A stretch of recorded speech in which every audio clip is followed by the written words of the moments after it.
எல்லாருக்கும் வணக்கம். இன்னைக்கு மகளிர் தினம். தமிழ்நாடு முழுக்க இருக்கிற என்னுடைய அம்மா, அக்கா, தங்கச்சி, தோழின்னு உங்க அத்தனை பேருக்கும் இந்த தினத்துல வாழ்த்து சொல்லாம இருக்க முடியாது. உங்கள் அனைவருக்கும் என்னுடைய மகளிர் தின வாழ்த்துக்கள். சந்தோஷம் தானே? பாதுகாப்பாக இருந்தால் தானே சந்தோஷத்தை உணர முடியும். அப்படி எந்த பாதுகாப்பும் இல்லாதப்போ, இன்செக்யூரிட்டியாக இருக்கிறப்போ எந்த சந்தோஷமும் இருக்காது தானே அப்படின்னு நீங்கள் நினைக்கிறது எனக்கு புரியுது.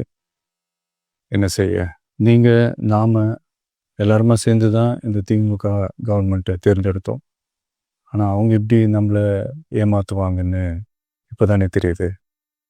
எல்லாமே இங்கே மாறக்கூடியது தானே, மாற்றத்துக்கு உரியது தானே. கவலைப்படாதீங்க. 2026 நீங்கள் எல்லாரும் சேர்ந்து, இல்லை நாம் எல்லாரும் சேர்ந்து இந்த மகளிருக்கான